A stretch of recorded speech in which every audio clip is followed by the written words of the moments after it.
Guys आज का video बहुत ही रॉ होने वाला है। आज मैं बताना चाहता हूँ कि जो कस्टमर आपके वेबसाइट में आता है, जो भी ई कॉमर्स में काम कर रहे हैं, तो वो कस्टमर को कैसे हमें टैप करना है अलग अलग उसके लाइफ साइकिल में। कि जब वो आता है आपके वेबसाइट में, अगर नहीं खरीदता है और खरीदता है, टू पोस्ट परचेज और रिपीट परचेज कराने के लिए कहाँ कहाँ हम लोग टैप कर सकते हैं। और ये बहुत ही बेसिक है और कोई भी जो ई कॉमर्स अपने वेबसाइट के थ्रू कर रहा है उसे ये करना ही चाहिए। तो ये देखिए, ये जो वीडियो है ये automating the customer life cycle timeline. इसका मतलब अगर कस्टमर आपके वेबसाइट में आता है, कुछ खरीदता है या नहीं खरीदता है, और खरीदने के बाद तक का पूरा कैसे हम उनके साथ कम्युनिकेट करते हैं, कब कब।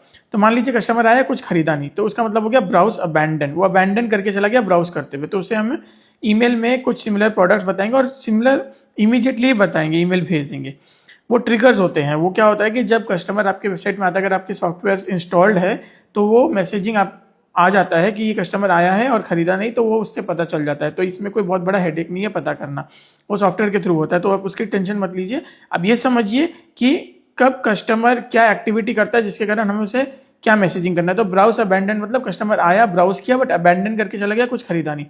अब सेकेंड है कि उसने ऐड टू कार्ट किया या चेकआउट इनिशिएट किया मगर कुछ खरीदा नहीं। तो हम उनको मैसेज कर रहे हैं कि भाई आपने ऐड टू कार्ट किया था, खरीदा नहीं, लिमिटेड स्टॉक है, थोड़ा डिस्काउंट ले लो, नहीं तो खत्म हो जाएगा स्टॉक, तो बाद में ये प्रोडक्ट भी नहीं मिलेगा, डिस्काउंट भी नहीं मिलेगा।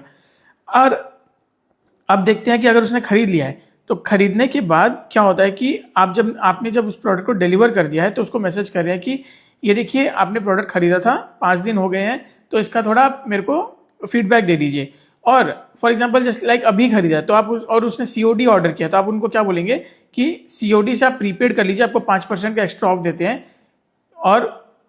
और ये इसीलिए किया जाता है ताकि प्रीपेड में कन्वर्ट हो जाए। प्रीपेड का डिलीवरी रेट्स 99% होता है, सीओडी में करीब करीब 15 से 40% का रिटर्न होता है बहुत सारे ब्रांड्स को।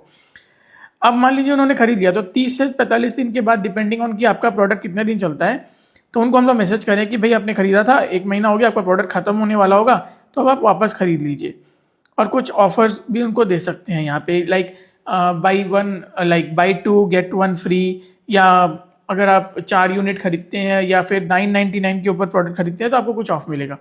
अब समझ लीजिए उसने ये खरीदा नहीं 30-45 दिन के अंदर, तो 60 दिन के बाद एक विन बैक फ्लो चलाते हैं हम लोग व्हाट्सएप के थ्रू, और उसमें हम लोग उनको डिस्काउंट कोड देते हैं, कुछ उनके लिए स्पेसिफिक जो प्रोडक्ट उन्होंने खरीदा था वैसा क्यूरेट करके कुछ कॉम्बो ऑफर निकालते हैं, व्हाट्सएप के थ्रू उनसे एंगेज करते हैं।